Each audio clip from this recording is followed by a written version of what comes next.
I'm Cassidy, one of your Indianapolis Colts cheerleaders, and you're watching the Believe in Colts podcast. Welcome back to Believe in Colts. I'm Lawrence Owen, and today we are going to go over the Jacksonville Jaguars and the Indianapolis Colts this past Sunday that happened at 1 p.m. Eastern Standard Time. And there's a lot to go over, a ton to go over. And the reason why I delayed letting this video out is because I wanted to go over the All-22 to see, in fact, what really happened, especially with our offense, right? So this is post All-22 dropping, me recording after watching the film probably 5 different times, going all the way through it. And there's a lot to go over here, a lot to go over. One, there's a lot of good that came out of this. There's a lot of question marks to come out of this. And you know what? I was wrong on one thing and right on another. And we're going to get into that in just one moment. But until then, I just want to remind everybody that BetOnline is still your number one source for all your betting needs. Get the latest odds, lines, and matchup reports for baseball, boxing, golf, NFL, and more. BetOnline continues to be the fastest and easiest way to place all your wagers, including live betting and your favorite casino and card games available to play right from your phone. Head to the website or use your mobile device to sign up today and get in on the action. Remember, use the promo code BELIEVE, that's BLEAV, to receive your 50% welcome bonus on your first deposit. BetOnline, where the game starts. So first and foremost, I want to talk where I was right. The Indianapolis Colts defense is good. All right. Not just the run game, but the pass defense also. Okay. The run D was absolutely solid. At halftime, they held the Jacksonville Jaguars at 2.2 yards a carry. By the end of the game, now I'm talking about the running backs, wide receiver, not quarterback scrambles. By the end of the game, they held them to 3 yards a carry. 3. Well, guess what? And it was that they allowed less, what was it, 80 some yards rushing for them. Now they had a total rushing of more than that because you got to factor in the 21 yards from Trevor Lawrence, right? But the man, that run D is good. Oh my goodness. We have an elite front 7. Elite. I am incredibly happy, not just with our starters, but with the depth. Was able to actually see some of these guys come in, give other guys breathers, and the guys that were coming in, were stepping in and playing very, very good football. Guys like Dio Odangbo, guys like, oh my goodness, my brain just stopped for 2. Tyquan Lewis. Sorry about that, guys. And others that come in and played. They did very, very good. Shaquille Leonard looked like he was on his game as well. Obviously, Zaire Franklin had himself a monster game today. But let's talk about that secondary. All right. People want to say, well, I mean, the Jaguars, they scored 31 points. I'll explain why that 31 points is nothing to me when it comes to the defense, because the Indianapolis Colts defense held Jacksonville to under 350 yards, okay, as a total offense. They held Trevor Lawrence to 241 yards passing. And that's talking about this team that has Bigsby, that has Agnew, that has Jones, that has Ridley, that has Christian Kirk. They are loaded, right? Loaded. Let's not forget about Evan Ingram, the tight end. Loaded offense. We held them to 241 yards passing and even got an interception out of that, right? And a sack and a strip sack out of that situation. This is a fantastic defense. The secondary played very, very good, even though the majority of the time they were playing a lot of zone. But when I said zone, right, I said, look, Trevor Lawrence will probably complete about 75% of his passes. Well, guess what? He was 24-32. That's 75% of his passes. But he only averaged 7.5 yards a pass, okay? Which means, as I said, they did not allow anything big. They tried to make them make a mistake, take the short stuff, and they did exactly that. They did it very, very well. Everyone across the board, I thought, did very, very well. Now, Calvin Ridley did get 101 yards receiving and that touchdown, He's the only guy that broke 100, and he got 101 on 8 catches. I'll take that. I'll take that every day. When the top receiver, we give up only 101 yards to a really good receiver like Calvin Ridley. I'd say that's pretty solid for a team that had a whole, both outside corners had a total of 177 snaps in game, right? And that was one guy, Dallas Flowers, right? Because our other guy, Baker Jr., Darrell, he did not have any snaps. Thought both of our outside corners played very, very well, especially for guys that were inexperienced. Just because you're inexperienced doesn't mean that you're bad. So why did Jacksonville end up with 31 points on the day? That doesn't sound like a good defensive day, does it? Well, I'll tell you what. When you're giving them starting field position around the 50, let's see, they had to go 60 yards or less for a touchdown 7 times. 7. Okay? They were on the wrong side of the 40 7 times in this game. All right. Bad special teams coverage, an interception, multiple different 4th down conversions that didn't work, right? Bad punting. I mean, it was across the board. This was just a bad day, special teams, and honestly, a lot of question marks when it comes to some of the play calls, right? A lot of question marks. If you know that you're having trouble running the football, why are you going for it on 4th and 2, 4th and 4 at like the 46-yard line? I get it's the no man's land. I get it. I understand that. But if your defense is playing as good as it was playing, make the other team go the distance of the field, right? Make them go the distance.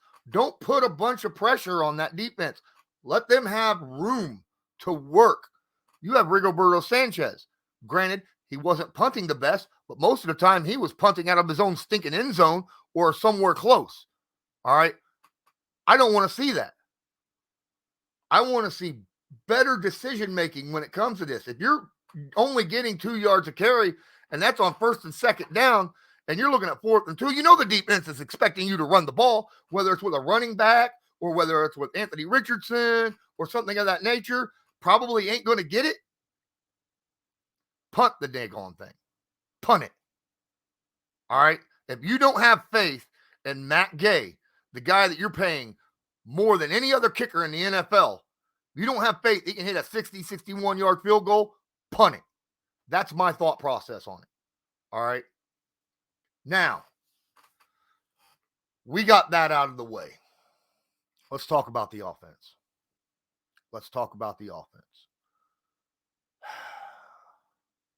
I was wrong, at least at first glance, with the offensive line being a solid bounce back game 1. All right. Now, I'll tell you what. I was right on the play calling in the first half. I was like, you're going to see stuff you've never seen before and no other team has seen before from an Indianapolis Colts offense. And we did. Oh, my goodness. We were seeing all kind of pistol formations and multiple different types of motions and all kinds of things that we had never seen before as Indianapolis Colts fans in the first half. And it was working. It was confusing the defenses at times, especially when it come to, where you were delivering the football. Few times Anthony Richardson chose the wrong destination of the football after the snap. All right. Or maybe he should have went ahead and passed it to the man in motion, right? Or maybe he should have went ahead and faked the handoff and taken it outside himself. But that's neither here nor there. The offensive line was not doing a good job run blocking. The tight ends, I thought, did a pretty solid job. I mean, I thought they did pretty good all the way around the board. All right. Kylen Granson was solid. And I really hope that I really hope that Andrew Ogletree comes back from this concussion very, very fast, because he has potential. In my opinion, I think the two starting all tight ends on this team should be Kylen Granson and Andrew Ogletree. Look, I understand Mo Alley Cox. You're hoping that bounce back year for him. I get it. I understand. We're going to get a good look at that at the All 22 later on when I do that, which it will be done right after I get done recording this. But the other two guys are explosive. Absolutely explosive, and are good blockers right now.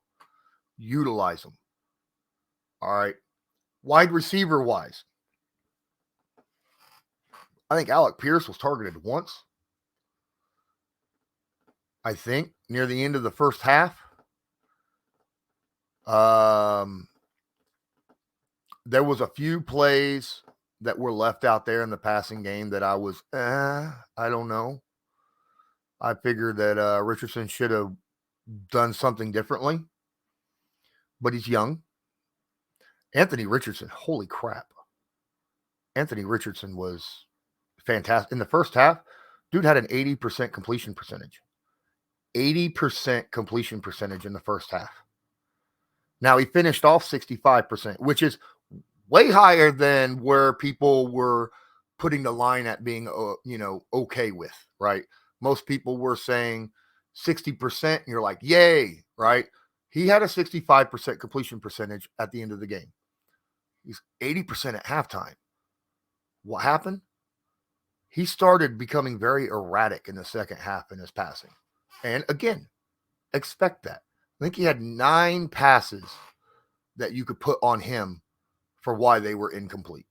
Okay, 9 out of his day. Now, yes, I get it. I mean, he threw 37 passes, completed 24 of them. There was 9 that were on him, on how badly or poorly he threw the football. So that's 24 of 28. So 4 of them were what? Just contested or drops? Haven't got in to look at that, but I have seen that 9 of them were on him. Still 24 of 37, 223 yards, a touchdown, and a pick. That pick was awful, by the way. Another one of those situations where I was saying during the game, you don't turn the football over here. Got to get points. Got to get points. Got to what? Or just throw an interception. It was a bad decision to throw that football. The guy was, it would have had to have been a perfect, I mean, absolutely perfectly placed football for that not to get picked or tipped down, right? And it wasn't. It was not thrown high enough to get over the guy that was playing underneath. And if you talk, I get it. I understand the guy who intercepted it later on says, oh, I was trying to bait him. Doesn't matter. I mean, you could see he was there. You could see that there was another guy right there as well. All right. So technically there were 2 guys underneath and a guy over the top. It would have had to have been a perfect pass no matter what in order to make that completion. I didn't like the attempt. I think they were either throw it away, take off and run, do something.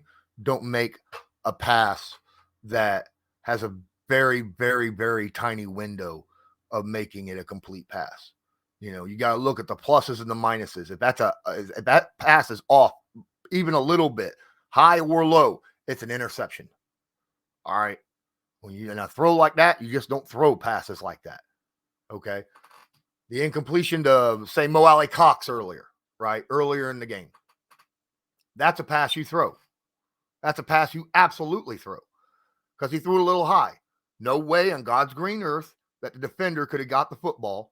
Mo got a fingertip on it, and that was it. All right. He jumped up there. He was the only guy that had a shot. There was no one beyond Mo Alley Cox to catch the interception off a tip. All right. So, yes, you make that throw and hope that you could deliver it in the tight window. That's fine. But yeah, second half, he was wildly erratic right up until the final drive, right, where he ends up not working, But I thought he showed a lot of poise. He did get hurt twice, actually. Banged up his knee in the first half, and then in the second, rolled his ankle, right? And that comes from scrambling a lot, okay? Very worrisome. I don't want to see my quarterback. Granted, you're 6'5", 250 plus pounds, all right, and got a motor and can move. Run occasionally. That's fine. But know when to go down. You don't have to plow forward every time, okay? Know when to slide. Know when to go out of bounds. Know when not to take that hit. I'd appreciate it.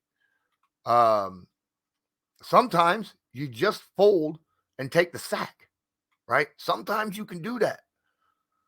Now, granted, he was sacked. Jacksonville Jaguars had sacks today. I'll tell you that. The Colts gave up 4 sacks on the day. That's not good. I don't want to see 4 sacks a game average. That's not something that I want to see. I want to see more along the lines of what Jacksonville ended up giving up. Two sacks on the day is all the Colts defense got. All right. They did get a lot of pressure though.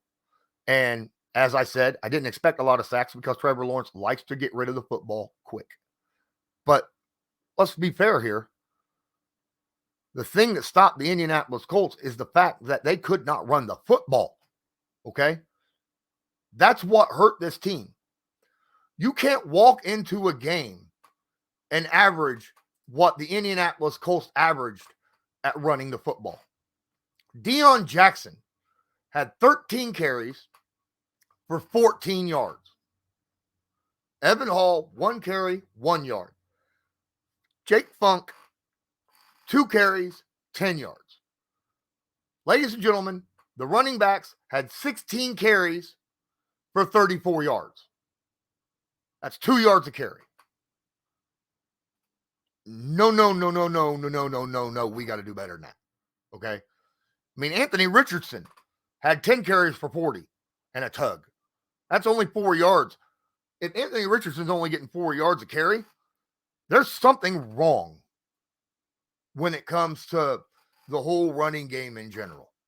All right. I don't know. Now, granted, I think that,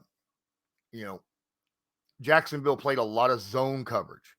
All right. So they always had guys looking back in the backfield watching. You're not going to get a lot of good plays from your quarterback and scrambling when all 11 defenders is looking back at the quarterback. That's why the Colts run a lot of zone, right? That's why the Colts have a good run defense. But we got to figure a way to making it work, all right? And I saw some wham blocks. I saw some pulls.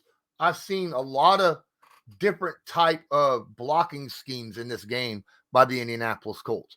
They just need to execute a little bit better, a little bit faster. There were times when I would see Will Fries will get on his man, but not get him all the way out. Almost, but not far enough out to where the defender can't reach out, get an arm out there and stop him. All right.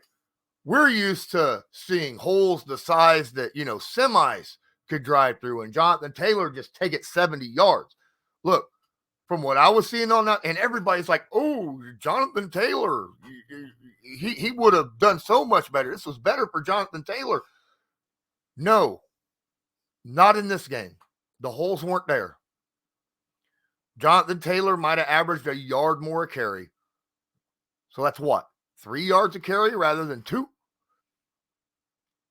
Literally, there was nowhere to run. That is a problem. We need to get that fixed.